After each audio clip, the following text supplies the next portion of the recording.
Hey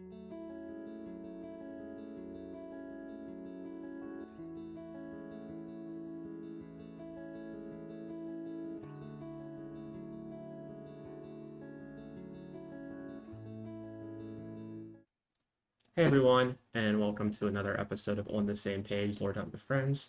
I am joined today by the mastermind behind the 150-ish creator wide game of D&D right now that we're playing Something called like that. Castleton. Uh, I only met AJ, I think, earlier this year. So, AJ, why don't you go ahead and Yeah. introduce yourself to everybody, and then we can get started. Hello. I'm AJ Winters. I am the creative director of Winter's Tales, a world builder and dungeon master, storyteller by trade. And I run the first Dungeons and Dragons studio in Australia, which is pretty cool. And I've been doing this stuff, talking to people, creating cool stories and world building for most of my life, but doing these crazy projects for at least the last 4 or 5 years. Um, and yeah, we met through Castleton, which is a Bridgerton meets Hunger Games TTRPG project that has blown up to be something so much bigger than I ever expected. Yeah. But that's what happens when you have 150 content creators in one Yeah, project. I feel It like I already knew quite a bit of creators before Castleton, and now I don't think there's anyone I don't know in the space as a creator. It's kind of hard at Yeah, this point not to know someone because there's just literally so many of us. Even with like the small portion of us that were at Gen Con, there was still like what 30 or 40 of us at that event, I think. yeah, It's, for sure.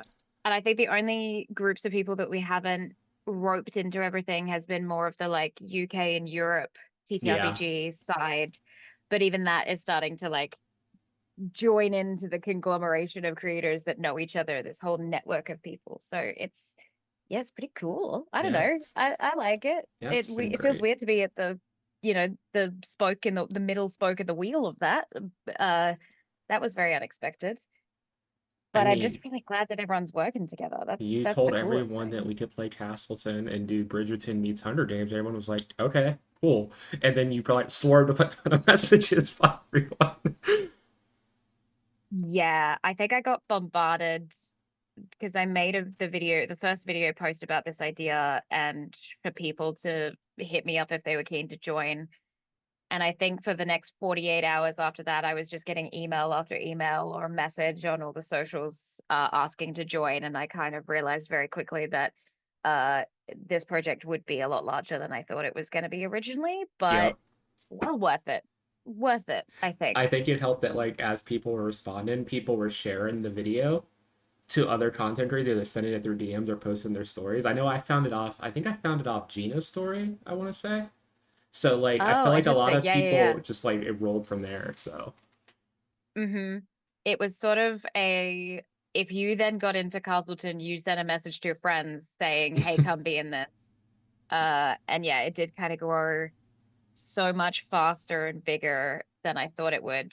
But it does mean that it has been this beautiful conglomeration of different storytellers, like adding new things to the tale and this complicated story that has so much realism to it, which I really mhm. love. So yeah, no complaints. Even if I have been working nonstop for months, What? seriously, no No complaints. I'm way. what is sleep? Um, but it's been good. And now post part one of Castleton, meeting everyone, like we Hmm. said at Gen Con, and I'm going to PAX Australia in a week and a bit, and then I'll be at PAX U in December, and just getting to Oh, meet I all will the see people you at that I've PAX been U working with. again then. I will also be at I PAX U now. know. I locked it up. Very Oh, excited. very cool. Yeah. I am so excited for it. It didn't it wasn't on the agenda, it wasn't on the plan, but then things worked out really well that I was able to be sponsored to go, Hmm. which was just insane and incredible because, struggling artist isn't a joke or a thing that we just kind of toss into the wind. Yeah. Is very true. No, Um, that's for so sure. yeah. And flights from Australia, super expensive. Yeah, a little Uh, bit. hmm. You I kind of, think you'll really enjoy Patchy though, because it's kind of like Gen Con but toned way down. It's a lot more chill than Gen Con is. Gen Con's a lot. I mean, Gen Con is a lot. I had so many panic attacks in August, Yeah, which I didn't expect, but I'm not a crowd person. yeah. I may seem like I'm extroverted, My but first time like, was last year, and that was like also when I had my big gender crisis during that weekend. So I was mm, overwhelmed a lot that weekend. And then even this year, this time, I went off on my own once and went hmm nonverbal in the middle of the comp floor. So yeah. it can be I had really this overwhelming. moment at a party where it was some sort of after party I went to, and there was too many people there that I went full nonverbal, full non-contact. I was just kind of like holding my Hmm. backpack, being like, I don't know where I'm going. There's too many people here. Uh, and I've never kind of experienced that version of myself because I don't usually put myself into those situations Hmm. where it would trigger that. And it was fascinating to be like, oh shit, yeah. The good thing I is, don't handle that well. all of us have that issue. So Luckily, it's a yeah, I very think a lot of common us thing. are Yeah. You can tell because even neurodivergent at the start or playing Party Gen Con, some of my people were just like, there was like a group of my friends just sitting in front of the TV watching the Olympics during the start playing party. We're so zoned out. It was I great love though. that so much. Yeah, Uh, for sure. but But no, that's me. Was that a good that introduction? was a I don't great know if I did that introduction. I well. love that. It was perfect. We got to Okay. introduce you in Castleton, so that kind of made sense. That's kind of like your life right now, so Yeah, that made sense. it is. It is. But hopefully not forever. A really I good mean, we launching have to end it at point. some point. We do. We really do. And I really want to land the plane well. That's the thing. This turned into a very Game of Thrones-esque story where there's so many different groups of people doing Yeah, their own thing. we But definitely let's leaned actually more into the end it Hunger well. Games part of it than the Bridgerton part for sure. I think like there's some Bridgerton parts, but I definitely think we're going more towards the brutal aspects, like I in a think way.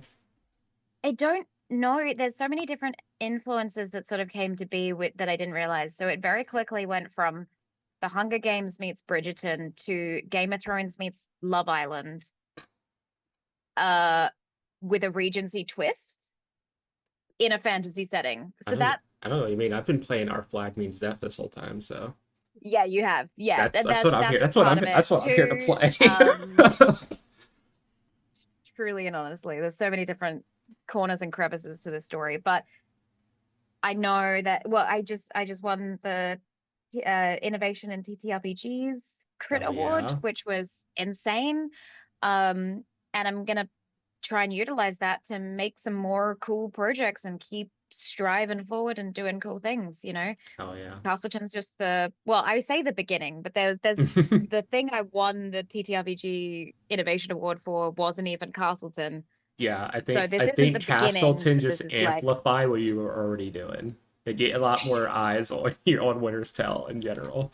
truly, that was probably the scariest part of it, I'd say. Like Yeah, it's a lot of pressure. within within a week of posting about this project, I had a lot more people knowing who I was than I realized. And I remember I tuned into a stream just to check it out.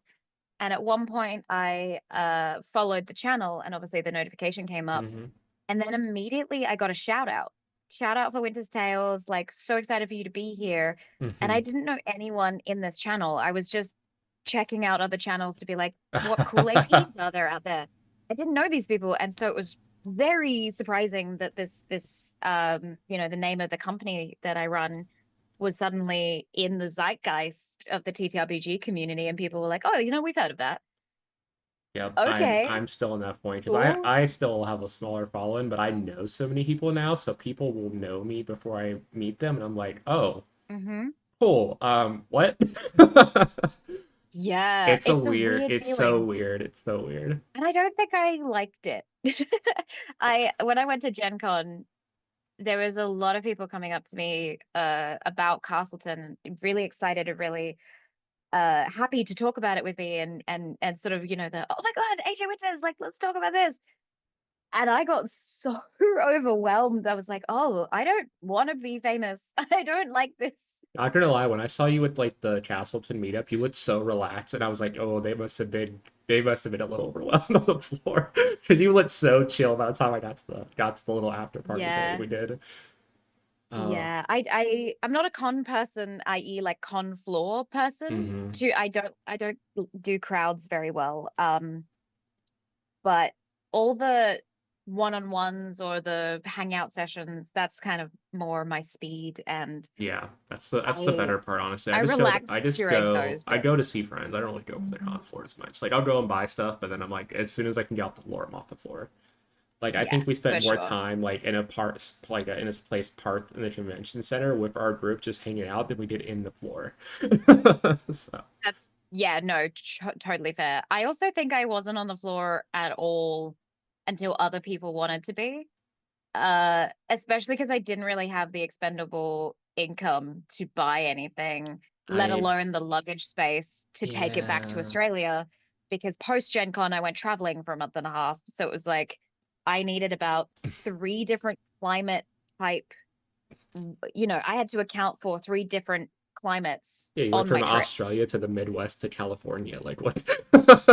I went from and Midwest. I then went to Florida for Oh GCX, shit, which is humid as fuck. like heat, Yeah. so hot. Then to Cali, which they had in LA the hottest week the week we were there. Mm, Uh, and then I flew over to to England and Scotland and did a stint in Germany Jesus. where it was cold. And I mean, it was their summer, but that was not summer to me. That was what I experienced as winter, which is not what people experience as Mm-hmm. winter. It was just, perspective. So I had like coats and fancy dresses because I was going to a wedding, and bathers God. and outfits for Florida and all the I hot can't even weather. imagine. I'm planning a trip next year to go to LA and then like Portland, like right after, back to back. And I'm like, okay, Hmm. I don't have a lot of summer clothes, so I'm just gonna get summer clothes when I get there and then just pack fall stuff. Yeah. And even then I'm trying to like figure that out. I couldn't imagine. Only pack half the suitcase because you will end up buying things or give like depending on where you're going. I got some people giving me gifts as well. So Mm, at one point I actually had to ship yeah. a package back I'm to planning Australia I'm because otherwise I was planning going to pay excess baggage. I'm planning my trip around LA Ren Fair, so I'm gonna go to the LA Ren Fair with a bunch of friends. So I that's probably a Cool. good idea. That's probably a Don't very pack good that much. idea. Pack half a suitcase if you because the thing is, I mean, if you have the funds, that's the bigger part, right? You can Hmm. always buy extra things. If you only pack two pairs of socks and then you run out of socks, you can always go buy more socks. Like Yeah. that's not going to be the issue. But if you overpack, especially in America, I found the prices for packed luggage, i.e., if it's overweight, and Yeah. sometimes by a ridiculously small amount, they will charge you for each time you're on a plane, and that was a All of nightmare. that So stuff was done for like safety reasons after 9/11, but they gouge you for money for all of that extra add-on stuff. I yeah, always try to not to check bags when I fly if I can get away with it. It's I mean that's crazy. smart. I Yeah. don't think I can ever do that. I Not mean, from Australia. Patchy's only a weekend. I spent too much at Gen Con, so I don't plan on buying anything at Patchy's. So I'm bringing just a suitcase and a carry-on bag, and we'll see if I can do it. I So, love that. but I love that. Yeah. I won't have the income to buy anything at PAX U either. yeah, So, I went over budget at Gen Con. I don't I spent I like a $3 or $4 budget at Gen Con. I spent like over $600 on stuff. So yeah, oh my God, I'm not that buying hurts anything my at Pat. soul. Yeah, it was so bad. I just kept is yeah, it's a lot. So $600 is also in US currency, right? Because that's yes, a yes, lot. yeah. I'm Ooh, gonna give boy, myself a very limited budget when I go to Philly. makes sense. Makes sense. I'm just gonna be there. I I'm love just that. gonna be there because I didn't even pay for the flight to get there. So I'm just gonna be there and be like, hey, I'm Yeah. gonna just have a Coca-Cola because that's cheaper than anything else. And I'm just I mean, gonna yeah, maybe live off chips. That might be not my I'm on a not drinking binge right now, so like not having to buy alcohol is gonna save me a lot of money at Pat's. yeah, yeah, you'll be fine with that. Yeah. I'm not a drinker, but food is my big thing of like if there's good food or if someone takes me to a nice restaurant, I will want to buy expensive good food for the experience. And I don't have the capacity for that. So Yeah, we'll see. we'll find See what cheap happens. food carts somewhere. Be cool. Yeah. and then I'll go home and feel like icky because of all of the just sugar and oil in American food, and Yep. then it'll be fine. Okay, but That was GaryCon for me, like I earlier in the year. yeah, There it's was just nothing but food carts, and it drove me crazy. I actually begged one of the restaurants at GaryCon on like the third or fourth day just for something green. I was like, "Do you have anything green, like any vegetables?" It's crazy. yeah, America doesn't really care about what you put in your food. It's the reason we have She an asked me whether I obesity wanted issue. yeah, she asked me if I wanted a dressing for the salad, and I said, "Oh, just put it on the side just in case." And when it came out, the dressing was so much more sugar than anything else I had that day, and so I was really glad that it was on the side because the green dish that I begged her for would have been covered in sugar regardless, and so hectic. But I Yeah. was living on cheeseburgers because they were $1 at Gary Cotton, Yep, at one of the that's the stands. thing I was here. living on that. You can buy healthy food. It's way more expensive than buying just Yep. like cheap fast food or cheap easy Yeah. to make stuff. So it's a Yeah. problem. America sucks. But Oh yeah, boy. that was we got a Yeah. little bit in the rambling, but I do like to ask one question to start this off typically. Yeah. So Go for it. what got you into tabletops in general? Like how long have you been playing, and like how did you segue that into like content and like APs and TikToks and all that kind of stuff? Ooh. Yeah. Okay. So like my origin story. Yeah, sure. Origin story. So I found TTRPGs when I was a teenager. My family went to a trip to New York for my dad's work, Hmm. and the hotel that my dad's company had booked us into didn't realize that there was a con going on at the same time. And so we walked through into the lobby of this hotel and we were seeing fairies and elves and fauns walking around at DexCon 15. And my little nerdy self loved it. My parents, not so much, but they graciously, because they saw the joy in my eyes, bought me a ticket to the con. So they basically said, you spend your time here. We're going to do the things that we actually plan to do, but you spent the weekend being a giant nerd. And so I did my first LARP, and I met a group of friends while I was there who then pulled me into a D&D game and taught me how to play Dungeons and Dragons third edition. And it was amazing. It was like awoke all the stuff that I love. But unfortunately, when I went back to Australia, and this is like teenage me, Hmm. went back to high school and tried to get people into playing it with me, and it didn't work. I didn't have any friends in high school. Yeah, And it's a mood. so then it took a couple years until I was in like I think the last year of my university degree. Uh and one of my friends was moving to Canada, and so I said to him as a celebration or as a thing to do like a saying goodbye party, I'll run you a D&D game with your friends. And I'd never done it before, and I'd never read any modules, but I ran a Dungeons and Dragons game, and it was incredible. It was so much fun. But then he moved to Canada, so again, it didn't become anything. Hmm. Um, but I kept watching content. Obviously, I think around that time, Critical Role was sort of at its peak. And then when the pandemic hit, or slightly before, no, just before that, I started running games for people to sort of keep them entertained, Hmm. especially during COVID lockdowns and stuff. And found that I loved being able to do that for people because my entire background is storytelling. Hmm. I majored in creative writing and performing arts. I worked in the film industry and theater industry, and then marketing and video What? editing. So I Another had all. theater person getting into Oh, D&D? what? Wild. I have a theater degree? What crazy. I know. Couldn't I'm tell just a, by the a just a production cliche. behind Castleton at all. It all comes The together now. set design behind me. Yeah.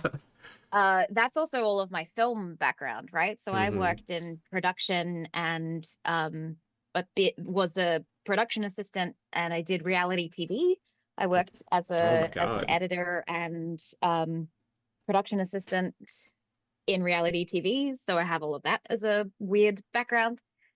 And then I remember I got on a Zoom call with a bunch of femmes in Australia Mm-hmm. because I was realizing that I wanted to do TTRPGs as a content thing, right? Mm-hmm. So we're watching the streams of Critical Role and sort of understanding vaguely what that was like. And I realizing that Australia didn't have a studio or an AP that was coming out of our country. There was High Rollers in the UK, and there was Critical Role, and then obviously Dimension 20 following that. But there wasn't anything from Australia at the time. So I got on a call with this group of femmes from this nerd forum on Facebook, and I asked them what they wanted to see. What, if I was going to do something, what is it that they would love to see? And every single one of them said a female at the dungeon master helm. We just don't see it. Yeah, it's not And this was super common. Outside of like guest it's spots, the not only yeah. consistent big one is like a Bria still even. Well, yeah, and even Abria is usually a guest GM Yeah, she in doesn't other have her platforms, own right? It spot. isn't Yeah. her own. Yeah. I know that also Deborah Ann Wool was a big influence for me. Mm-hmm. So I had seen it. I just hadn't seen it at the forefront. And this Yeah. was prior to the Summer of Abria. And so it wasn't really something that people were seeing consistently. And so I told myself, okay, cool. I want to do that too. I'm going to build a studio and start doing that. And while I was preparing to sort of build this studio and all the things that came with that, and world building the world that we would eventually play in, I took a year and a bit and guest starred on other people's channels Mm. and helped grow other people to see how it worked as well. Like working in the social media game for TTRPGs and helping to produce shows as like actual play, but bringing all my film experience, like contracting the players and making sure that we have the rights to keep the footage of them, and just things that I don't think a lot of the people initially when I was working them with them knew about, right? Mm-hmm. Of like, oh, you need written consent to keep their footage of their face on your platform. Just like very, very simple things. So that learning experience basically gave me all the tick boxes for me to feel like I was confident to launch Winter's Tales. And then I started that not even 3 years ago. I think Winter's Tales officially on Twitch Mm-hmm. launched 2 and a bit years ago. So our third anniversary is coming up in December, on the Okay. 1st of December.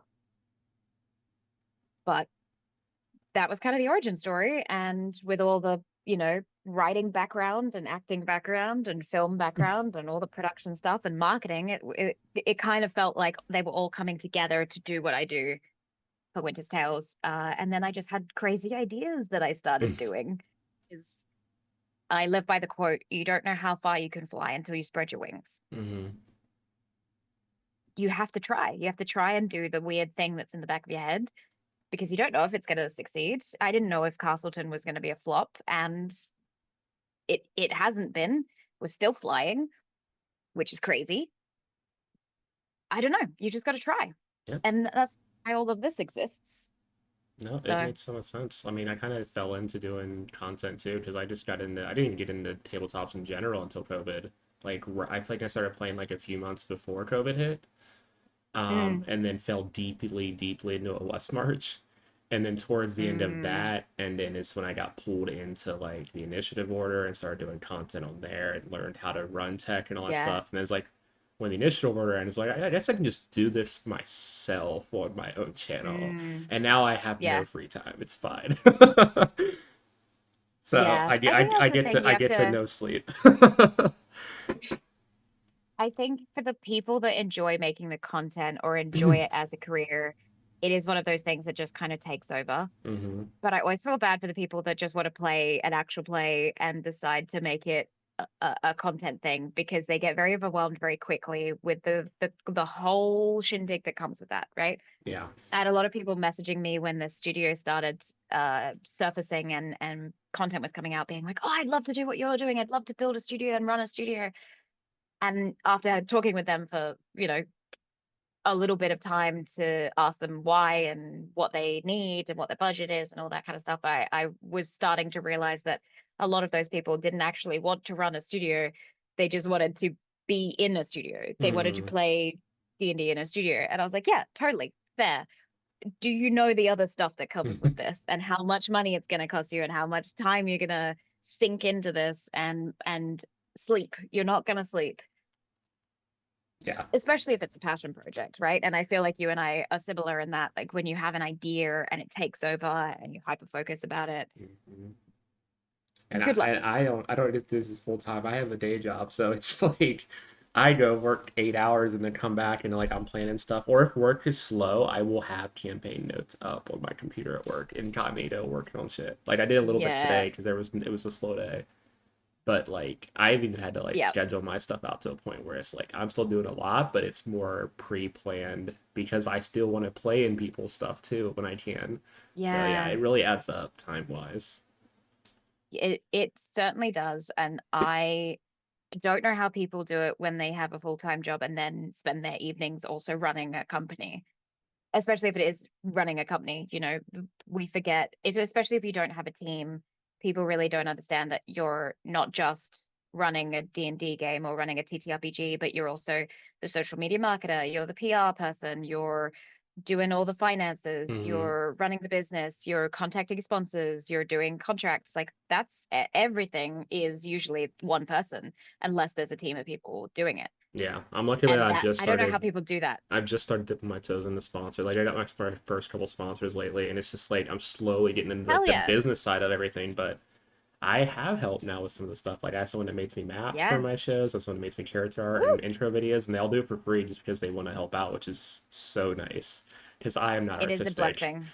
Uh, Yeah. the thing I don't understand, like I got to get better at video editing. I don't. That's like what I'm more amazed at what you do with Castleton than anything else is the amount of video edited. I'm like, yeah, it's a lot of plot lines. I get that. I'd probably be stressed a little bit too. But like, how much fucking editing you have to do to even like get the Flashback Friday set up, to mix the scenes together, and that's I could never. That's so insane to me. Yeah, I will say the editing probably is the first thing that I would hire someone for if I could hire someone who had more knowledge of how to do it than I did, because that's Hmm. the hardest thing of going. I would say I'm pretty good at editing. Uh and so it's really difficult to hand over editing to someone else if I don't know that the product's going to come back better than I could have done it. Makes sense. And so I have to raise more money to be able to afford to genuinely pay someone for the amount of work I already do. That's a lot of hours, See, and I would never ask someone to do that I'm for sure you free. can That's relate. just, I'm also you a know, little bit of a control freak, so turning over anything in my project what? really hard.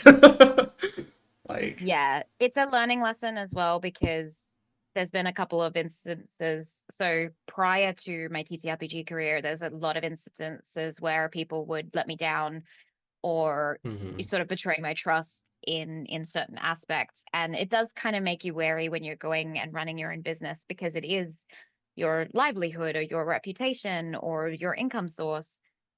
But I think I've sort of found this new level of still maintaining control over things but being able to actually let people help me, Hmm. and that took years to get to, but it is one of those things that you have to understand the people that you're inviting to that and be really clear with expectations, because there's been a lot of people in my circle who haven't set that in their own APs or their own productions, and suddenly, something will come up and it's a Yeah, drama because the line it hadn't been between like spoken about. this is kind of a professional thing we're doing. It's not all for fun, so there has to be at least some modicum of professionalism in it. That's where it gets tricky, I Yeah, think.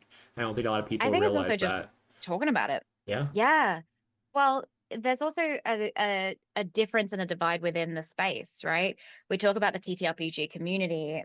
That's different than the TTRPG industry. Hmm. And even within Castleton, there's a mixture of people who are running this as careers or are streamers or are doing it for fun or just enjoy it as a hobby, Yeah. right?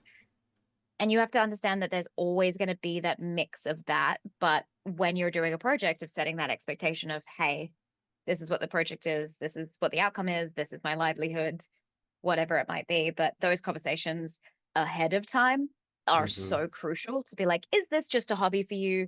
Will you take this seriously?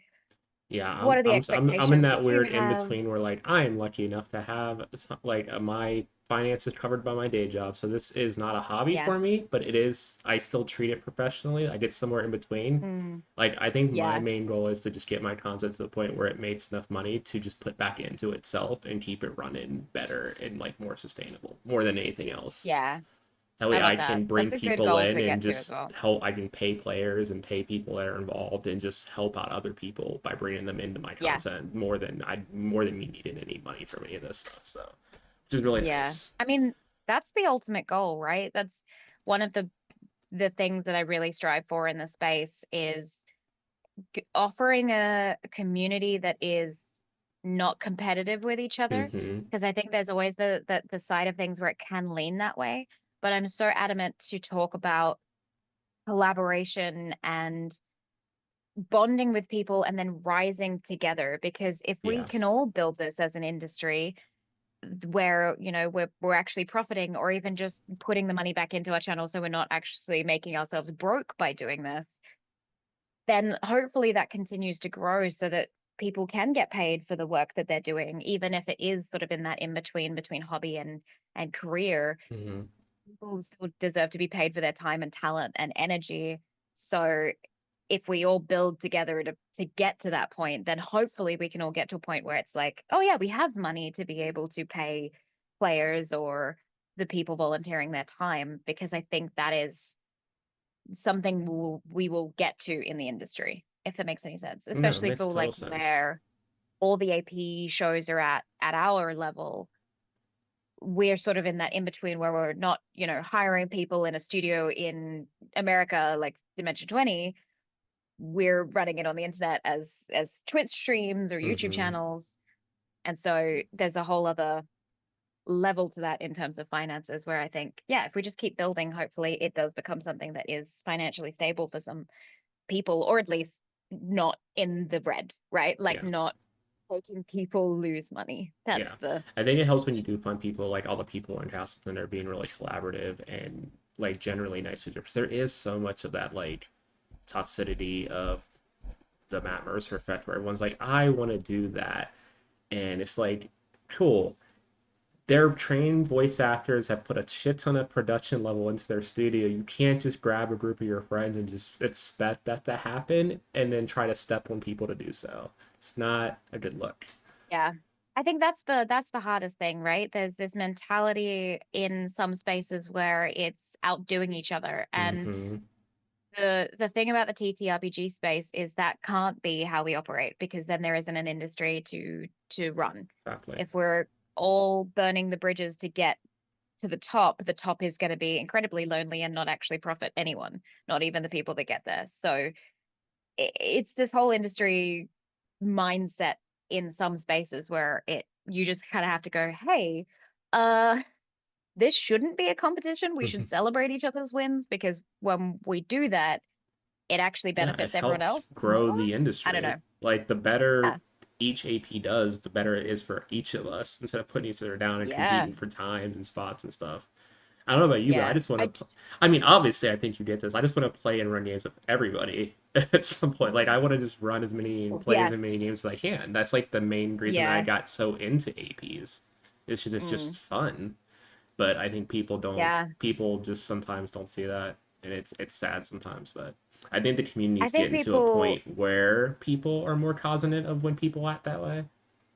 yeah, I hope so. I think it's just about continuing to have that no competition mindset. And that was the Mm-hmm. thing that was very important to me when Castleton started, was there are going to be people involved in this project that have thousands of followers and fans, and there are going to be people who haven't even started their podcast yet, Yeah. right? The range of content creator was so vast, and yet there was an establishment from the get-go that doesn't mean people are better than each other. That Yeah, doesn't mean that totally. the people that haven't started their projects don't deserve a seat at the table.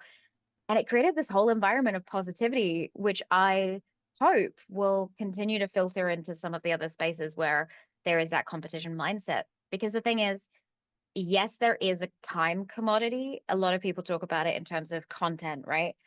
And viewers and fans, there is a time commodity. It's not that the competition comes from necessarily like monetary sides or a lack of opportunities. It comes from people only have so much time in their week. Which AP are they choosing to watch, right? Exactly. But that's not how to go about it, because time over time is different. Like in a week, sure, but I know so many people who have, binge watched a series and then the next week they're Hmm. doing something else. That's the So if only we're way all I can watch promoting each any other, Friends APs is to go back and watch it after the fact. I can't watch anything yes. live. I don't have the Yeah. time for that. So it doesn't have to be immediate views. If we're all building each other up, people can find content later, Hmm. which is the interesting thing. And then on top of that, again, the more that this becomes less of a niche, i.e., the more all of us are succeeding, the more that The we more will people will come see into it. people Yeah. viewing it. Yeah, exactly. And participating or being inspired by it to make their own stories and just going from there. It's one of those interesting conundrums, because I think, especially when you talk about like marketing, Hmm. the whole marketing background of looking into like who is your target audience and how much of them are there and can you get all of them, or will there be other competitors and stuff like that. It's so interesting to have people trying to adopt that into TTRPGs, when TTRPGs is first and foremost a collaborative Hmm. endeavor, right? Regardless of being a production, it's collaborative storytelling. Yep. To then put a competition mindset on collaborative storytelling, baffling to Yeah, me, it's even like when you're playing offline, you truly. have that one person who is the hero and has to be the front form on your game. Like that doesn't work. This is Yeah, not what this game's about. Like you can't you play in a know? vacuum. If you want to do that, there is plenty of solo RPGs out there that you can buy Hmm. and play and run for yourself, and you will do Hmm. great with that. But yeah, Yeah, you it's need like the DM community. who actually just wants to be a novel writer and will try and, When they just pigeonhole. give you the NPC that's like Hmm. uber fucking powerful. Yeah, yeah. Or they are basically writing It'd be the like other players' characters for them because they yeah. just want to write a novel. It'd be Don't like do it'd be like if the D&D game. movie kept the paladin character with him throughout the whole movie. That's what that is. Yeah, Like, because he yeah, showed up, did pretty something much. uber powerful, and left. That's what you do with an NPC in a D&D game. It was the perfect representation Yeah, of a DMPC in that movie. yeah. I've seen the opposite, where that character doesn't leave, and that's bad. Yeah. I mean, that's a whole other spiel of like safe gaming and Yeah, collaboration, right? Maybe we fix from the bottom up. If we start teaching people how to collaborate, honestly. maybe that will filter into everything else. But the competition mindset really bugs me, because it's Yeah. it's so dangerous to just want to succeed and not want others to succeed, Hmm. because it doesn't help anyone. It doesn't. And it just causes the toxicity that people have started to like witness when they start getting a modicum of success, and then they get into this space that's competitive, or someone mistreats them because it's going to do better for them or whatever it might be. Then we lose those people who were interested in joining the community because they Yeah. get scorned. And yeah, And just I never crazy get it territory. either too, because at the core of it, we're all fucking nerds. Like why are we being so clicky with each other? Like Yeah, none of us had good social experience in high school. Let's be honest. Come on, like we're like gonna bring this yeah. into a hobby that we all enjoy. I think it's that, like, if you want to analyze it from a psychology perspective, it could definitely come from, well, I was treated this way, and that's how I saw success in high school, of like Yeah, those people were popular and gained attention, so if I behave like that, that's what I'll get, which is very yeah, twisted. yeah. But you're right, we were all nerds. Most of us probably had Yeah, I not so didn't. great high school or schooling experiences. I got bullied in primary school, high school, and university. So Yeah, like, I got so much shit you between know, people at school, which is why I barely went, and then I got so much shit at home for like not just going out and playing sports and sleeping around with girls all the time. Like, so yeah, yeah, very much get that yeah. mentality. I got shit for like collecting Yu-Gi-Oh cards at high school. Whoa, yeah. So I yeah, got yeah, high school was a time. I missed But the it literal yeah. max amount of days you could miss without being truant, and then I would just go to school and go home early because it didn't count against your attendance. I would go to German and then Whoa. dip. Fair enough. Fair Yeah. enough. I mean, I just wrote stories during most of my classes. It made sense when I got my ADHD diagnosis later in life, where I was very aware of going, oh yeah, I did coax through Yep. school because I'm able to do that. That's But how I did it too. the amount of stories I wrote in math class instead of doing any project that I was meant to be doing. I mean, Yeah. I think it just made me who I am today, right? Yeah. The The storyteller, amount of shit I the got from teachers for still doing good in school without paying attention. uh-huh. I Yeah. only had one sub in 10th grade. He was like came straight up to me, he was like, "Do you need me to be here?" Mm, It's like, yeah, kind of. not really. Uh, I'm Like, I guess I'm for guidance in case I yeah. get into trouble, Oh stop me man. electrocuting myself. I don't know. Like, yeah, it's fascinating because I do feel bad that I didn't put more effort in, especially if I do run into people who did struggle Mm, with with school, because it definitely feels like I, you know, yeah. coaxed School for me, so my high badly. school was also kind of a joke because you couldn't get anything under a 50 because they had like a rule in place. So even when I did miss assignments, it Oh, didn't tank my grade as much, which made it even whoa. worse. Yeah. I Yeah, think I had like that's a D one semester in junior English and still tested in AP English, and my teacher was so upset. yeah, So yeah. yeah, it was a whole thing. I I just remember like failing miserably in a couple of test exams because I guess I wasn't like switched on that day. Hmm. But then when I went to the actual exam that counted for my, whatever mark grade we get in Australia at the very end, they've changed the system several times. Whatever the like thing you get at the very end, I ended up getting high 90s in my English exam when I got like 30s Hmm. in my prac one, and my teacher was so confused because basically she gave up on the people that kind of failed their mock exams. She basically was like, well, they're going to fail anyway, and put more effort into the students that weren't going to fail, which that's insane. But then I ended up getting the highest mark Yeah, out of my you class would think it'd be and the stuff. So opposite. that's it. Yeah, it should have Help the been. kids who need the help, not just the ones who already excel on their own. Like, it's Hmm. wild. Yeah, that was the most crazy teacher I would say that Mm, I it's so just that fair. that whole concept of like they're gonna fail anyway, so whatever. I won't I I won't hate pay that. attention to them.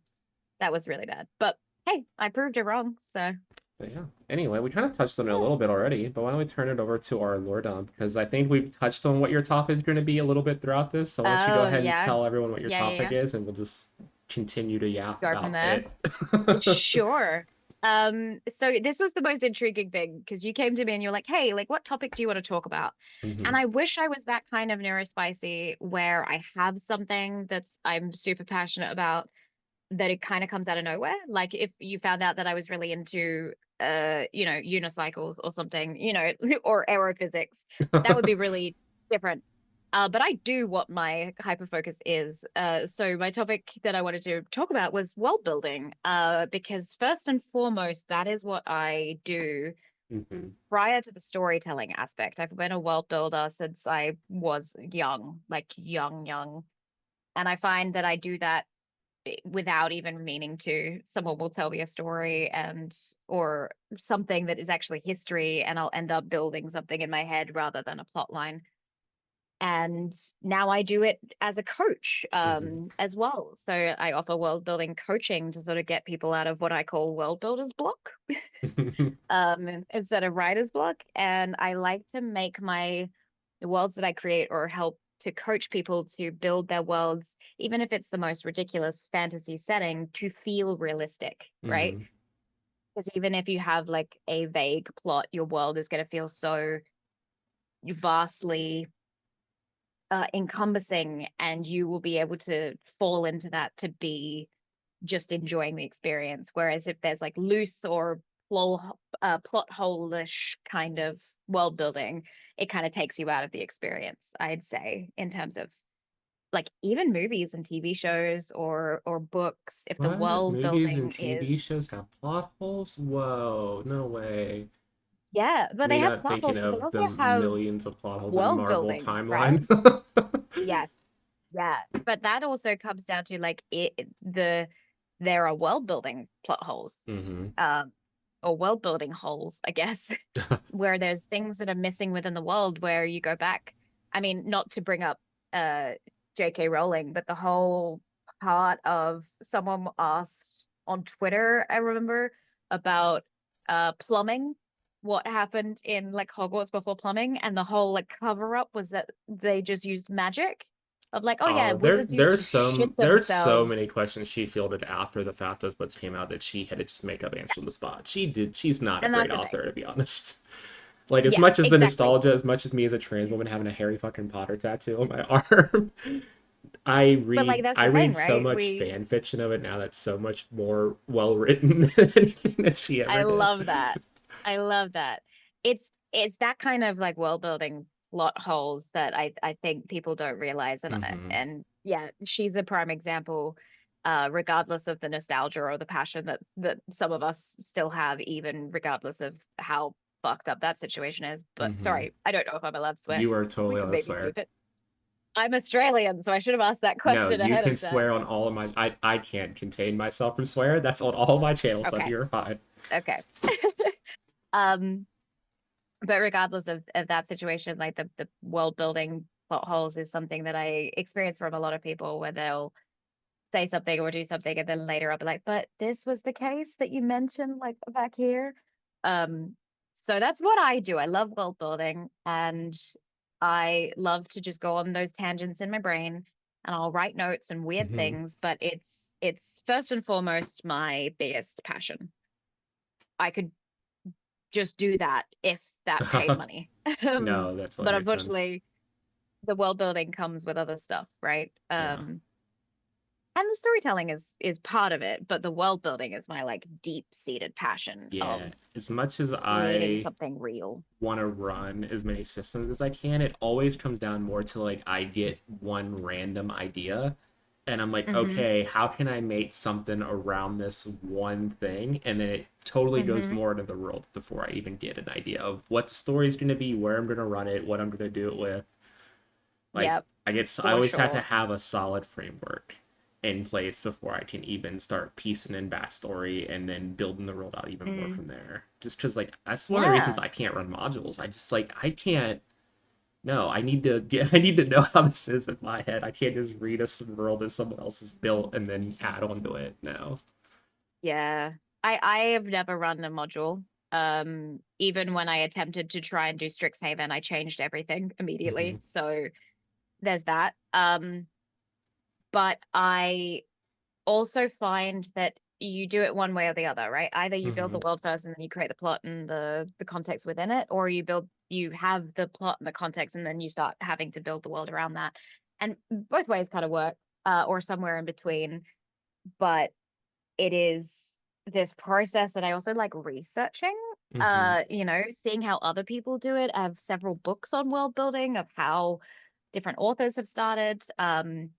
I have I make am making my own language, I love because I find that. that fascinating. I'm a giant nerd, but like there's all these elements to making a world feel more real that Hmm. I dive into. And I've gotten to a point of, designing flags or dishes in a tavern, or even just like the minute things. My Yeah. world for the actual play here at the Winter's Tales studio, The Chronicles of Aelwyn, is a completely homebrew world.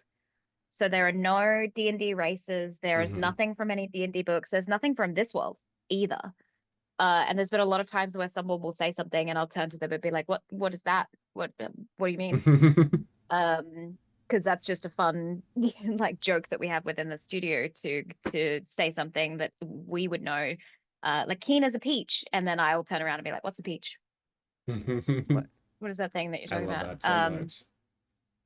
But that means that I've built just a lot of things for that world of seeds that people plant, or how the fabric is made, or there's a type of fish that the scales of the fish, or the fish skin, can be turned into leather, Mm, so the boots are waterproof. Like there's all I these love that so much, different though. things that we've kind of focused our time on, or I've focused my time on. So that's kind of my like passion project.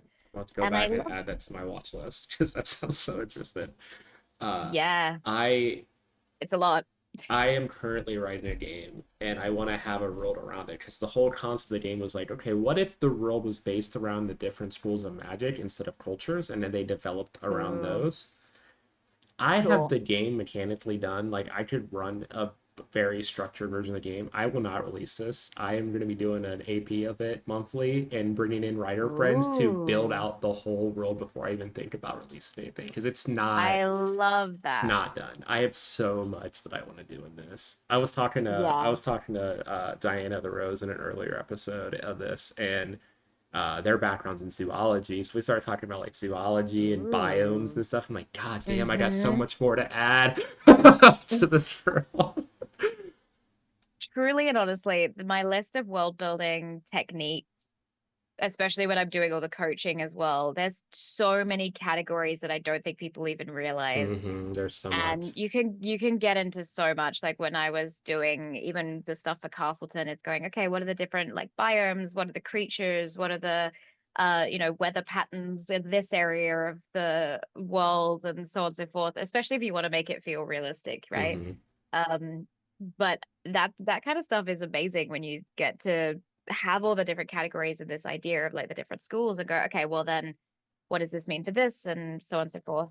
I also Mm-hmm. love different techniques. There's a couple of my different world building clients function differently. Everyone has a different way that their Mm-hmm. brain works. And there's a couple of clients that is like polar opposites. There's one who really responds to song lyrics. And so we've found a technique where if they find a song they really like that is starting to make them think of like ideas, we'll break it down line by line and put it in this table that goes, okay, what does the line make you think of in this world as you? What does Mm-hmm. this line make you think of in like a interpretive sense? And then what does this line make you think of in the world? And they don't have to match yet. And then you start like filling that in and like connecting the dots. Whereas another client of mine is way more visual. So I'll just like bring a bunch of random images together and send them, and then we'll look at them and go, okay, what's the first thing you think of? For example, if they come to me and say, oh, I want to make animals today, I'll just send a bunch of random images of weird stuff their way and be like, okay, well, what does this make you think of? Or what's the emotion behind this? What's the color invoke for you? Okay, what does that then make you think of in an animal? And the stuff that comes out of that is always so vastly different. And I think that that's really fascinating when I'm doing it as a coach rather Mm-hmm. than when I'm doing it myself, because you can try all these different techniques with how people think, Yeah, because I I don't think see anything seeing visually. the other way people piece things together definitely helps you then like think about stuff that you haven't done. Yeah, I'm also not a visual person at all. Like I have such bad visualization in my head, which is also why I'm such bad with faces for the first time when I meet people. Like Mm, it's just something that doesn't sit to me. I'm more of a detail oriented person. Like I think of ideas and yeah. then think of how those ideas connect more than anything else. Yep. And Yeah. I have aphantasia, so I don't see visual images in my head at all. Like if you ask me to close my eyes and picture something, I won't be able to see it. it's I very think hard for me to in do it too. I can do concepts. it. It's more blurry for me. Like I have to really focus, and it's Interesting. really hard to even Yeah. get an image to pop in my Yeah. head. I remember meeting a bunch of different people that have like are on the scale of that, Hmm. from they can see in 3D images and rotate it in their head. Like they can see not only full 3D, but they can also change perspective within the 3D in their mind. And I'm like, that's fascinating to me, who I can't see anything. Yeah. Uh, I'll have people tell me about and scenes they get in their head and they like fully like the movie thing. yeah, I'm like, no, it's just all dialogue for me usually. Like I can get right. like set it's like set it's like stage directions and like it's that kind of stuff. Interesting. It's so hard for me to actually Yeah. picture the scene, which is why I think that's also the hardest part of my GMN style is like describing a scene, like describing what it Oh, looks like interesting. visually because I it's hard Yeah. for me to visualize it. Yeah. I mean that's something that I've trained because every time I tell people that I don't see visual images, they get very confused because one of my main things as a storyteller is how visual everything is. Hmm. Or how people can see it so vividly because I describe it in that way. And then they turn to me and go, but you can't see it. I'm like, no, I'm describing it for you. Yeah. I'm describing it so you experience it. I can't see it, but I think in concept, so I can still do the movie descriptions and make it seem like a scene. It's just that it's not playing in my head like a movie. It's playing in concepts that aren't visual. Yeah, makes so much sense. That's why Very I've hard to gotten describe. into running a lot more horror games lately. Like I've run like 4 or 5 horror campaigns in a Ooh. row, and it's because horror you have to set the scene. Like it forces you to get that go Mm, into drive that fear in. I just had a yeah. our third episode of 20x3, my cyborg game that's airing right now when this is Mhm. airing, not when this is live, but and they finally got to the horror part of the campaign and I set the scene and they were all reacting and I felt so good. Yeah. It felt so Yeah. great. They were all so fucking paranoid immediately. It was amazing. Horror is one of those things that's really dangerous when you can't see visual images, Hmm. I've found, because you can describe the most horrific, gross, disgusting, scary things because you can't see it. And you terrify the people who can. Because the amount of times I've described something, or, even when someone says something really gross or describes something, I won't see it. So it doesn't Hmm. bother me. Like if someone's telling me about their sex life or whatever, that's not gonna gross me out, even if it's a family member, because I'm not picturing it. Whereas other people, the moment you describe something horrific, they will have this like visceral reaction as long as they're like consenting to it. Obviously, it is fun, the most fun I've ever had because I don't get affected whatsoever by it. Yeah, I'm also very Um, non-reactive to that kind of stuff. It's so weird. When mhm. people be in scenes and they're hearing description, I'm just like, yeah, cool. Yeah. It's really hard for me to emote sometimes as a player because I'm like, it's not gonna affect me the same way. You need to talk to my character and emotionally pull me into it as opposed to setting the scene Yeah. around me. Or like psychological, right? The Yeah. the traditional horror movies or jump scare movies where, because the visual effects weren't um up to what they are now, the Hmm. techniques were all don't show the monster and it Yeah. makes it more Cut away. scary. And so if I'm in a horror campaign or a story that is more about scaring, I always find when it's something that I'm never gonna see because I can't anyway, but then it becomes this thing that even I can't see in the character, that's Hmm. when start things start getting really scary for me because it's playing on my own psychology, my own like mind space where it's more, I guess, existential or you know, messing with the mental horror of it rather Yes. than the visceral or physical. I love psychological. Like I've been very slowly dropping little stuff as they're in this place, being like, oh yeah, you're hacking in the Ooh, computer.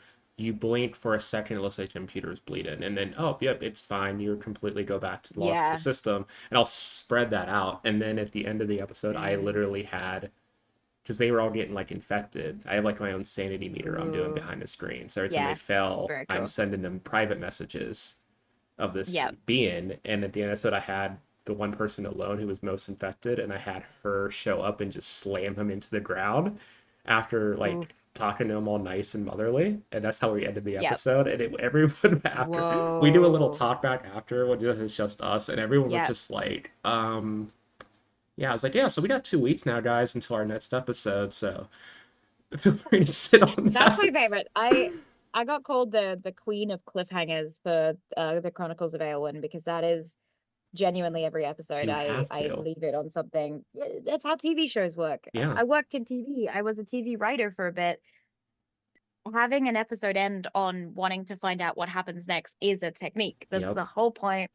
And when you're doing an actual play where it's episodic, why wouldn't you use that technique to bring more people back the week after because they want to know what's going to Yeah, happen? Like I that's can't not end an part of it. episode on a cliffhanger. And then even sometimes when we go to break in the middle, there's sometimes a cliffhanger too, if I can fit Mm-hmm. one in Yeah, appropriately. double.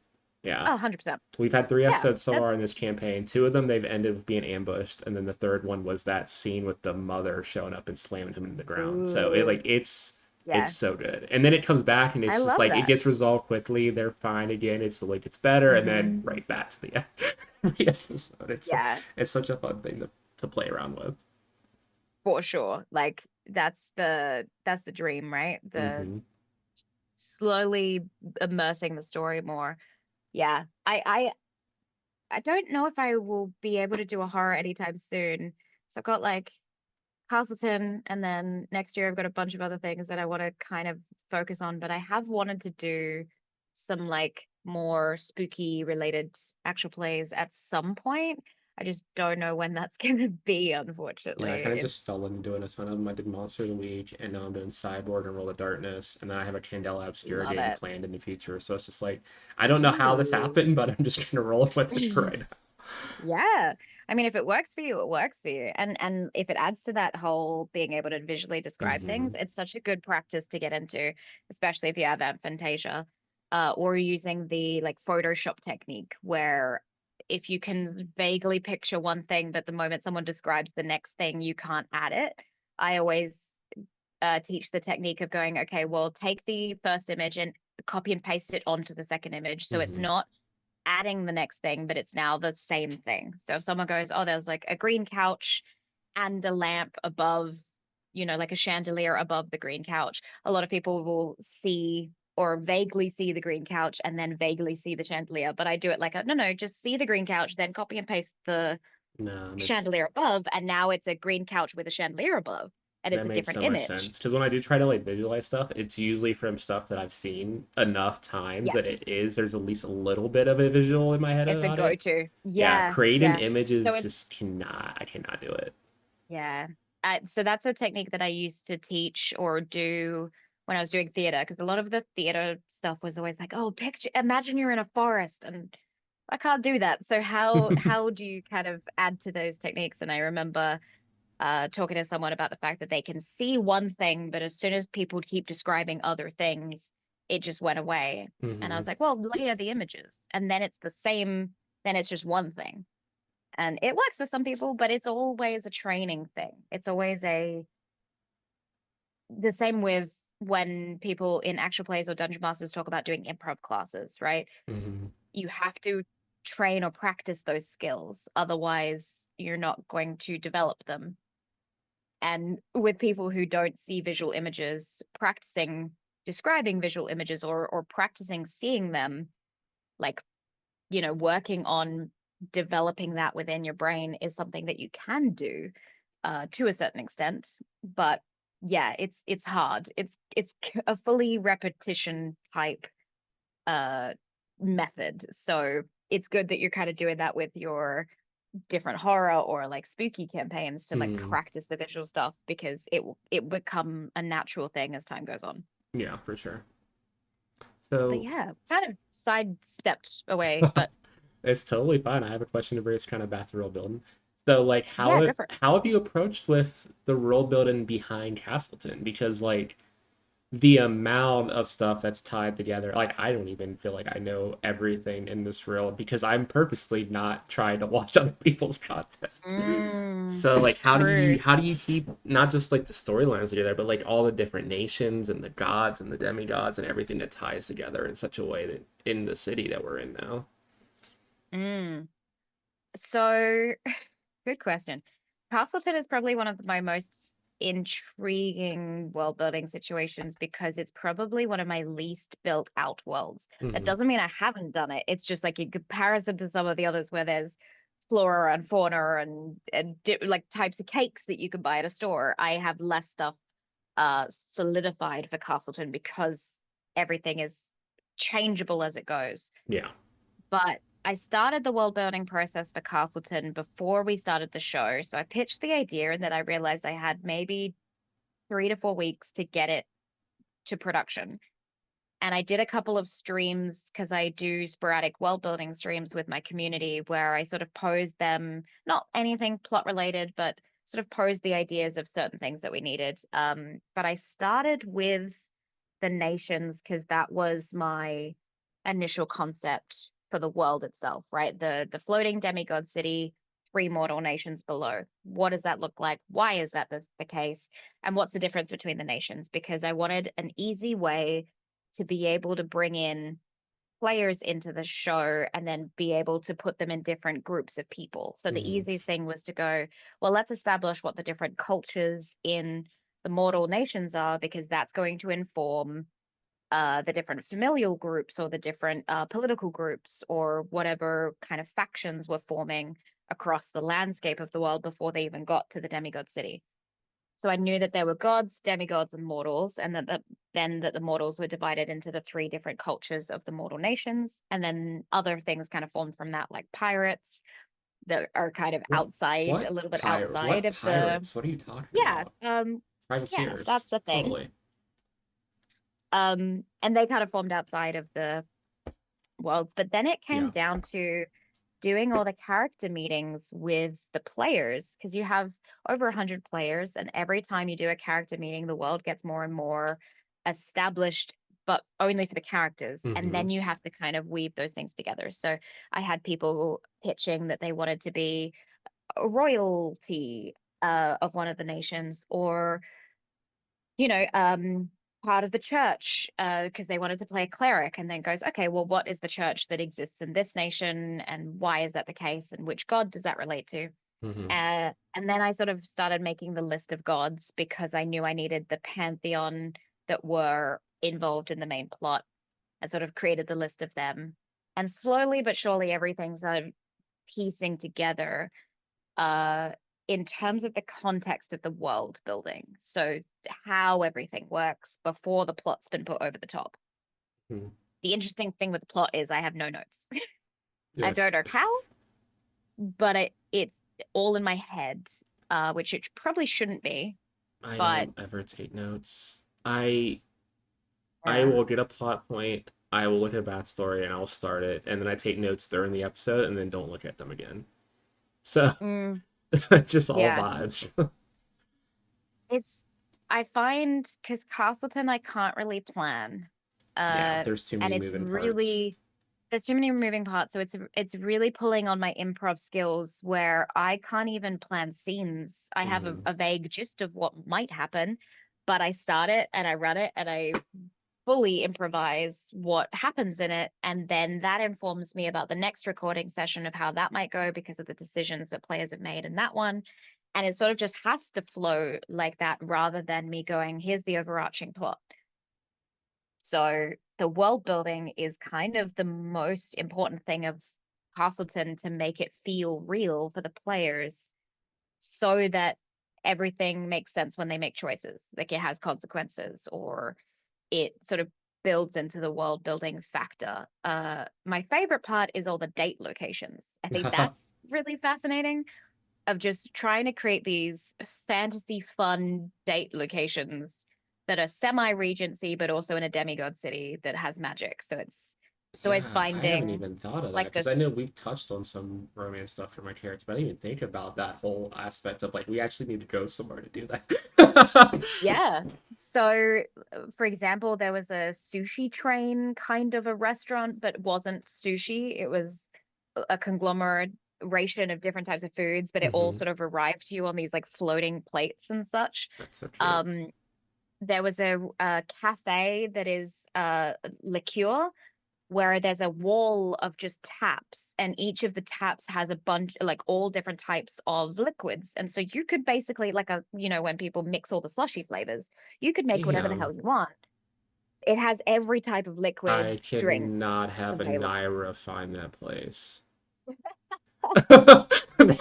The pirate Yeah, captain finding a place with that much alcohol would be very bad for the plot for me. probably. But it's also not just alcohol. Like you could use a tap that has coffee, or a tap that has cranberry juice, or a tap that, like genuinely Hey, there's get so that. many options in that place. Paige understands that. Oh yeah, Naira's Anira should not go there. got issues with alcohol. Got him. Um, so that was the most intriguing thing. We also have basically the equivalent of an axe throwing location Hmm. now because of the no violence decree that's just come down. It's wondering how people bond through, their skill sets, but without being violent with each other. So it's the equivalent of going to an archery, hobby location on a date rather than anything That else. makes me want to poke the Discord spoiler chat to be like, who do we think's gonna break the non-violence pact? Because Oh God, there's so many it's options. 100% gonna happen at some point. And there's Yeah, so many for people off the top of sure. my head I could think of doing it, including me. So I think it's all just gonna Could be be. based on the situation. I'm excited to see who will do it. I'm probably gonna Yeah. tune in more to part two than I did part one, just because it's getting to the point Yeah. where both Anira's more involved, but also like everything's starting to Hmm. come along now. Everything's starting to tie together. Yeah. I think that's going to be really fascinating. I'm also I can't predict things either. Hmm. I don't know who's going to break the violence first. Yeah, you're like, I we do know that set it's going to these happen. scenes. What do you guys want to do for part two? But you Mm, can't really know until stuff starts moving. no, not at all. Someone asked me, oh, like you got the ending planned. I went, no, what do you No, mean? Like I can't. I have vagaries, but there's nothing I can predict because I don't know what choices people you are going to have make there. three All nations the of characters are the characters with NPCs. different alliances while gods are playing their games above board. Like, there's no way you can predict that. It's so much out of your hands. Yeah, which I love. I love the fact that it's out of my hands because it makes this story so much more intriguing. It's such a reflection of humanity and our world Hmm. reflected in a fantasy situation of like, this is people making choices and that's how it unfolds. Yeah, you pretty That's much just the set the gist of it. scene, maybe throw an NPC or a god here or there to try to like drive points, but a lot of the scenes are Hmm. just people talking to each other and you just watch it. Yeah. Like it's A so lot of great. my NPCs are also familiars or, Or like side characters that yeah, just kind of need like to be there servants or for, waitresses or people that are just around the parties. Like they're not yep. there to do anything important. They're just there to be in the background for you to just be like, Yeah. hey, poke. The only NPCs that have come in that are more significant than that are usually demigods that I have Yeah, that to makes sense. portray because of the location, right? Hmm. There's so many more demigods involved in the city. The unmatched that are arriving to the city for the matching season can be limited because not every member of like the mortal nation is going to go to the city for those 3 months. But every member of the demigod city is living in Yeah, the they do demigod live city. there. Not So every they demigod live there. is fully involved in the event, but they still live there. Yeah, So like we're they just live there. invading their Yeah. place. This is like the Olympics coming to a city and just be like, "Hey, we're in Yes. your place now." Yes, exactly. And so the world building aspect of the city comes into play a lot more than the other nations. I have to make locations for the city much more often than I have to make ones for any of the other Yeah, I mean, you kind of have places to because we're like not there, kind you of know? have to just make them as they come up. I mean, even like Anira's like title house, we just kind of made that episode. It's like, oh yeah, I guess Anira would have a manor here somewhere with their house. Yeah. Let's just go with Yeah. that. Well, she definitely would have anyway. But then it's going, okay, what does it look like? Where is it located? Kind of vibe as we go. Yeah, Also, all I know is that all the mortals are in the ephemerals district, that gets temporarily made every 3 years.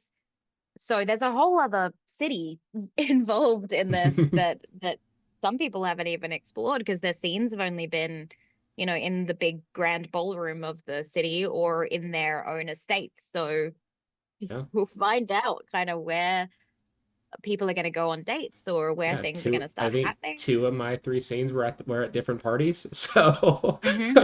Yeah, exactly. and then the other one It's was just heartbreaking. interesting. Yeah, truly and honestly. And I think that is what makes it so enriching, right? Hmm. But next part two is going to be intense. And Yeah, I don't know who's going to do or enact the violence first. I know it's going to happen because that's why the gods kind of have done what they've done. hmm. It's a massive test to be like, you're telling us we want you all to sacrifice yourselves. Well, don't commit violence then. as like a big thing to be like, do you want violence or do you Yeah, and blame us for it? yeah. You Put prove us it put it wrong. back in our court. But we have all these bloody politics going on, so we'll see what that happens. But yeah, Yeah, it's just too wild. many options of it. Because I feel like Who there could? was no way, because you didn't even plan into part two. There's no way you would have been able to wrap it in the amount of time you had originally planned. Because there's just like, I feel like all of part one was just set in like introducing the character, seeing what each character wanted to do, finding plot threads that you might not even thought of. And now you're just like, okay, I got a better idea for part two. And now I can kind of direct this a little bit more where I want it Yeah, to go as far as you can with the type of game this is. truly. Yeah. It's. I mean, I think if I hadn't taken about 3 episodes to get through introductions and combat, that we could have gotten a little further in Yeah. terms of timeline. But I realized about 4 episodes into part one that I didn't want to rush it. I could have, Hmm. it just wouldn't have been good. Yeah. Um, and I loved the like slow reveals and drama that was forming over time of just decision by decision. All of these things were getting more complicated.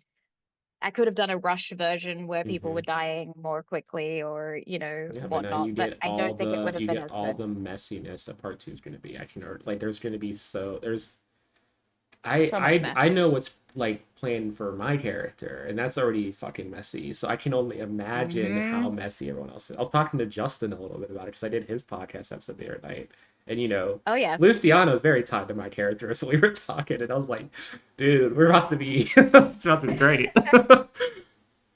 I think that's the most fascinating part, right? Like I'm doing all these catch-up calls before we do part two to refresh Hmm. where each of the characters are at. And you talk about how messy your character is or what could become messy as time goes Hmm. on.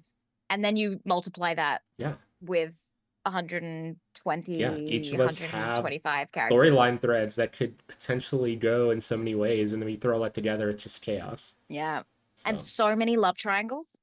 So many what? love No, triangles. what? No, Yeah. what? No way. Yeah. Love triangles? Well, Wow, wild. luckily there's a handful that aren't in love triangles, and then there's a handful that are, and then there's a handful that are in more than a triangle. There's definitely a group of people where I'm unsure who they're going to choose because there's like 8 of them kind of like rotating around. Like, where is the pair in this group of people? No, no, we'll find out. Yeah, it's gonna be interesting. It's gonna be very messy, and I'm excited for it. I'm so keen. I'm very excited, and it's only 5 weeks away, so that's not a lot of time to get it up and running again. But I'm so excited to see what becomes of it. I think that's maybe the key to all of it is me just kind of sifting through all the stuff that's happening, all the plot lines, all the messiness, and being like, Hmm. okay, where does this end? Like, what's the plot here? It feels like I'm playing. I was gonna say Cluedo, but I do feel like a detective. Try to find the plot Honestly, threads. Try to yeah, find the murderer. Like I can't imagine it does that because I feel feel like detective. each of my three episodes I did just set so many more questions for my character. I'm like, I didn't Mm. really learn much in any of these episodes. Just gave me more stuff to figure out. Yeah, I mean, I guess ask any of my players in any of the APs that I have run. My whole shtick is mystery, like Hmm. having to work out secrets. That's the entire plot of the Chronicles of Aelwyn was 6 characters that woke up without any memories. And Oh, I love I that. checked with the players. We did 8 rounds of auditions for it, and then I checked with each of the players and said, this is an amnesia plot line. Do you want to make your character and role play the amnesia, or do you want me to make the character and you walk in completely blind? And every single one of them were like, "You make it. I want to experience what it's like to I to love just that so be a much. blank."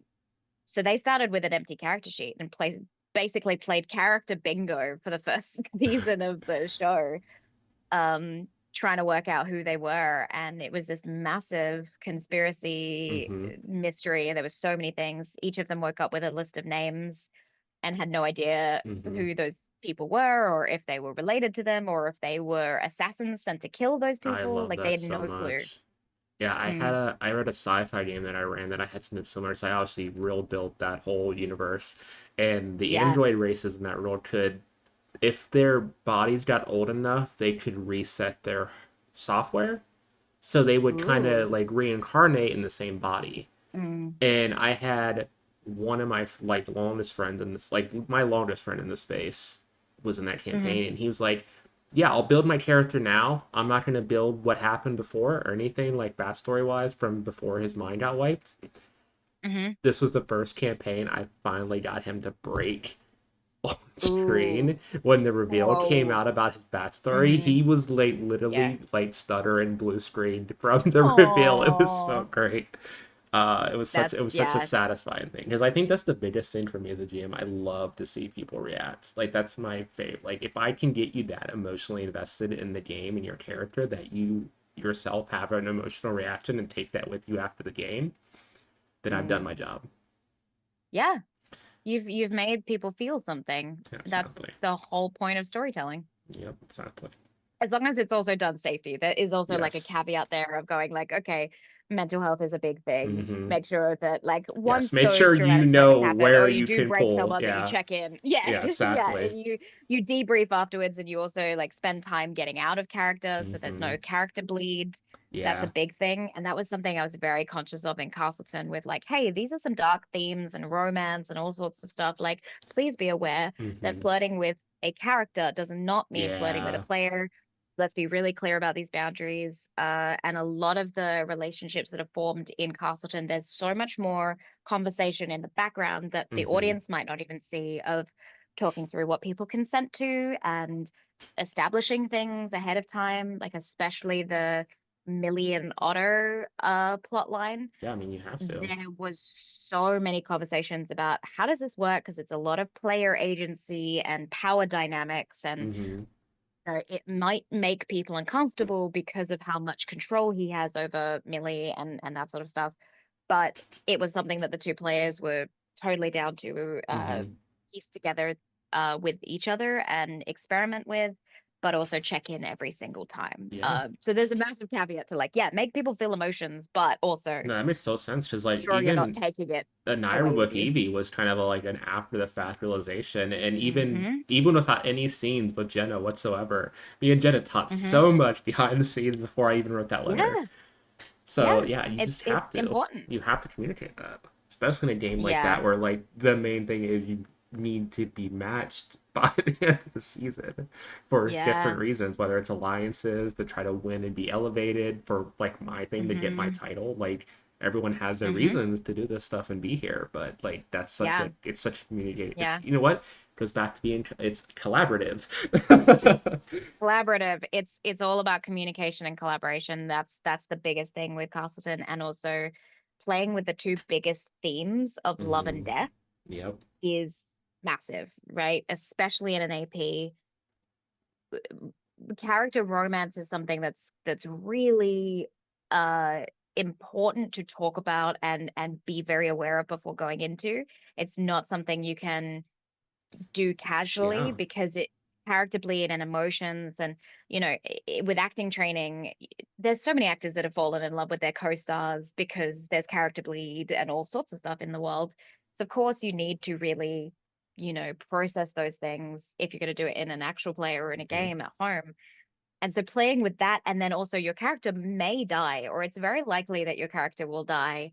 But let's confront that and talk about how that's going to go and make sure Yeah. that you're going to feel okay when that happens. Because if you don't feel okay when that happens, that's a whole other story. Then I had to make sure that we had people in place, like my mods, to counsel people Hmm. post episodes if they were really distraught with the fact that maybe their character hadn't made it, or talk it through. And we have ghost chat now, which is where all the people's whose characters do fall in the story get put into a group chat with each other, and they talk more than anyone else do in the entire Castleton Discord server. I love that. And they're so welcoming and lovely that I'm so kind of excited for people to have their characters fall in Castleton, because then they get to go into that very lovely ghost chat where they're going to get immediate support and banter. Like, That's the coolest but part. yet we're gonna take Jenna away from there. Yeah, yeah. Well, maybe. We'll see. We're gonna try. We're gonna try. But there might be some interesting stuff going on with Evie, so I don't know if she's gonna fully leave Ghost Chat. Ooh, That might be interesting. interesting. Well, we'll see. We'll see. Plus, there's Uh, someone in Ghost Chat that isn't actually dead, so oh, okay, cool. yeah. Well, one of the characters played by Ham, Artemendius, traded his life for continuing to be able to live.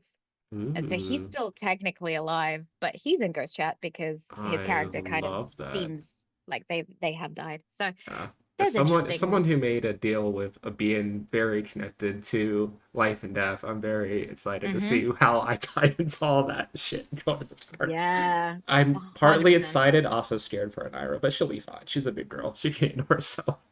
And if she isn't fine, we have a whole lovely Ghost Chat that we will put you into and a support network in place to make sure that there's no character bleed or mental health So in other words, AJ's planning to kill me, issues that everybody, come is up. what you're hearing. Not you, your character. Let's clarify. Let's not put it out in the internet that I'm trying to kill you. Yeah, totally But fair.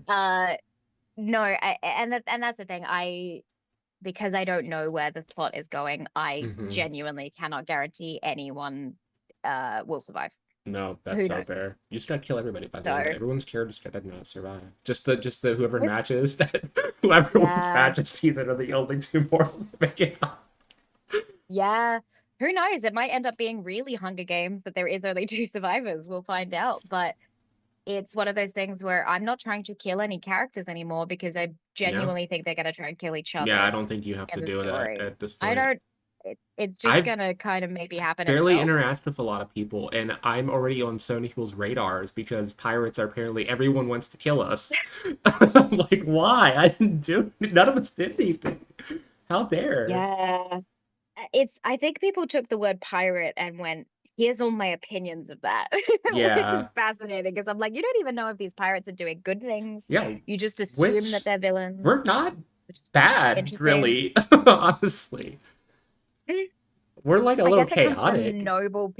Yeah. noble people thinking they're gonna be like that people are gonna steal from them, which like in honesty is part of the pirate thing, not your troop, but Hmm. there are characters who are like, oh, I'm gonna go to the matching season just to mess with people or steal their stuff, or, they've come for whatever reasons, whether or not that's pirates, whether or not that's other characters. I could totally understand a bunch of noble people who are lords and ladies getting upset over the idea that there are people there to steal their stuff or, pull a coup, whatever it might be. But interesting. I have a People very are I paranoid. have two very hyperactive crewmates with a very powerful item now, so we'll see how we'll see how Mm, that goes. yeah. You know, the two And the one two crewmate best people that to have that weapon. is one of your crewmates is a warlock that is we don't know where they've gone to, I and the yeah, other one we haven't met. We I have one haven't I haven't one seen pirate crew member we haven't met yet. I haven't seen Caroline since we arrived. Crazy. I know. I'm so concerned of what Caroline is doing. I am Um, too. I have my meeting, my one-on-one with Crispy this week, and I'm so excited to be like, hey, what's Caroline doing? Yeah, Where I feel has like she been? Caroline was the one on the ship that Luciano, Anira, and Evie took rotating watches to keep track of at all Yeah. times. Kind of like a beneficial person to have on your Yeah, crew when you were on the cruise ship. But yeah. like When now they're that you're just in the running city, around and tied loosely to us, it's hmm not great. not great. But hey, we'll find out. We'll find out Yeah, what is happening so with much fun stuff. Anira and all of that kind of stuff in Yeah. part two of Castleton coming to you in 5 weeks' time. Yeah, honestly, by the time this airs, it should be around this will air on the 4th of November, so this should be close to when it around the time it's Ooh. gonna launch, I believe. Yeah, so So, the launch is on the 2nd of November. So okay, so when you're yeah, watching when you're this, watching this, go back and watch. go watch Yeah, the go first app. watch first episode of Go part watch the two. first app. It'll be Perfect. on It's twitch.tv/slash such Winter's good Tale. unintentional timing of this because I did not even know the date that this Mm, Castleton came back, so it's perfect. yeah, yeah. Well, that's gonna be the most intriguing part now that I guess the people that are watching this can actually go and see what's happening in the story. Like I don't even know what's gonna happen in that first episode because we haven't recorded it yet. So Yeah, you have a month of If you're recording ahead of watching you. this, I don't know what happened 2 days ago. You're still planning out to talk to people about part two. You still have like to Yeah, start getting I'm schedule still and in stuff prep out mode. there. Yeah, Uh-huh. figure it Yeah, out. crazy time. But yeah, this has been great. Thanks for coming and joining me here. Thank you so much for This has been so having much fun. me. It's Yeah, always the I hope best to episodes when we just kind of babble at each other for an hour or so. pretty much. It's me talking about a little bit of world building, but then mostly Castleton, which we kind of thought might have been the case Yeah, anyway. We were like, should we just talk about Castleton I felt there was or gonna be a lot of bleed, honestly. It's much better there than is? I had one friend on here. We didn't stay on topic at all the whole second half. I literally Oh, had to name really? the episode like ADHD Babble because there was no one specific topic the whole time. Yeah. So I was on a guest spot over on Hops and Dragons that is meant to be around 3 hours. We ended up talking for six. And then the host of that show ended up getting diagnosed with ADHD like a couple of yeah, months later. the And I was like, majority yep, of that my makes sense. friends have ADHD or autism, and that's the Hmm. whole premise of this show. And I thought Yeah, it was I going to love be an that. hour each episode, and then I had a friend on who talked for an hour and a half about Fallout Boy. So Whoa. yeah. I love that. So a lot of Yeah. them have gone much over I mean, we're at the hour and a half point now, and we're starting to babble more. So let's end this Yeah. while we can. Let's reach the ending of this. Why I don't did you have a friend who tell? loves One Piece. We spoke for too Oh, long about that. I have a Yeah. friend that's obsessed, and I'm trying to. It's so much. I'm trying to get to it. I'm still not even episode Are 100 you? yet. Yeah, I'm slowly getting there. Ooh. I started, but a lot of the things I watch are like in the background because I work constantly. I don't Hmm. know if that's I do that all the kind of a time. given with Yeah, with the vibe that is I me. use TVs and movies more as background noise than anything else with how busy I am. There's just no way. Yeah, yeah, for sure. Yeah, I'm in a One Um, Piece 5e game and I've never finished. I've never got that far to the show, so I'm like, I need to watch this because this game ooh, is not doesn't have an endpoint. It's a long running game that we're starting, yeah. but I don't know a lot of the rules, so I'm figuring it out as we go. Hey, you got 100 episodes in, you're doing pretty well in Yeah, comparison to a lot of people. I'm So, getting there. and season two of the Netflix live action Yes, is gonna I did come watch out the at some live point. action. I watched all I the loved the anime live up to action. where the live action ended, and then went and watched the live action. I'll probably do the same for Ooh. part two. Once I know where part two ends, I'll probably watch the anime up to that before I watch it. Because then I I know did the it the full reverse I way. I want to have the full context of it before I see what Netflix does to it. I I I think I'm the opposite because I know that so remakes, this will be my last point because I know we were trying to wrap up.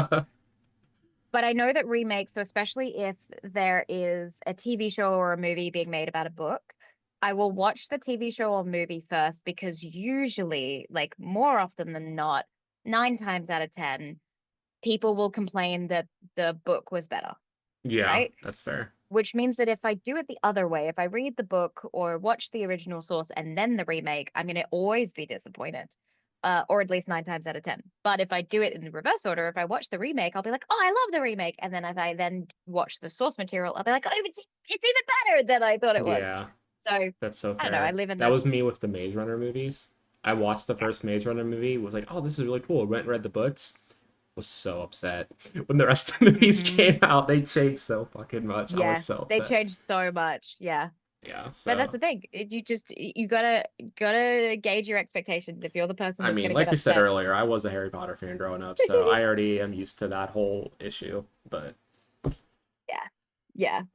I try and limit it because I don't want to get angry or upset. I don't really have an angry bone in my body. I just get really sad where I'm like, I oh, don't anymore. We talked about this before. I don't have much anger left in me anymore. yeah, yeah, Uh, crazy. but yeah, why don't you tell everyone where they can find you, what you got going on Ooh. besides Castleton, if anything, around this time? Ooh. Yes, hi. If you enjoyed us babbling, you can find me at WintersTalesCo on all socials or on Twitch and YouTube at Winter's Tales. There's two S's there, Winter's Tales. A lot of people get that confused, but it's because it's my last name and I tell tales. It's Wow, wild. quite yeah, I know, crazy. Um, and what am I doing? I am going to PAX Australia. Note this will air after I've already done that. So I am going to be at PAX U in a month. Oh So damn, it you will can be a come month as and this goes up. It's coming yeah. up so soon. Like, Holy shit. It's so soon. Yeah. So I'm doing that. And then I'm entrenched in Castleton. But then next year, I'm going to do a full season of just guest starring on other people's stuff. So if you want to Yes. see me just living a chaotic life and making content, come check it out. I will steal you eventually for a miniseries or something. I'm 100%. down. I'm so down. I owe you for you running this massive game for me. I'm gonna run something for you. I always like Yeah, to run love it. stuff for my GM friends so they can play. I genuinely, that's my plan of once Castleton is wrapped, I just need to take some time whilst I'm building the next project to just guest star on other people. So there's going to be a whole season of time where I'm going to be everywhere. I'm going to be in everyone's project. Yeah, I'm coming up on gonna be You're not having gonna. like pretty soon having like 4 or 5 games that I'm GMing at once. So like I am trying to play as much as I can in the meantime. So I get I it. love that. But yeah, Yeah, I fair will enough. have all of AJ's socials in the descriptions here on Spotify, YouTube, Podbean, and Amazon Music. So definitely go follow them if you haven't already. And if you haven't seen Castleton, you have a lot to catch up on. Go watch it all right now. Just don't Mhm. do anything else for like the next 2 weeks. You're fine. 65 hours Yeah, it'll of be just fine. one. You gotta take Uh, notes. There's gonna be so much lore for you to connect. You'll love it. It'll be great. there might be a wiki page that we're working on that will be up and running, so you can Yeah. go and read all the conspiracy theories and There's stuff of also it like as a well. site that has all the characters on it, I believe, on the Winter's Mm-hmm. Tale site. You can go there and Yeah, then go to Castleton from Winter's there Tales and website. see. Yeah, they all have little bios and everything. Winter's It's great. Tales, winterstalesco.com/Castleton. Yep. Perfect. But yeah, this was great. Love this so much. Thank you And so much. we will see Yes. you all next time. Ciao, Bye. ciao.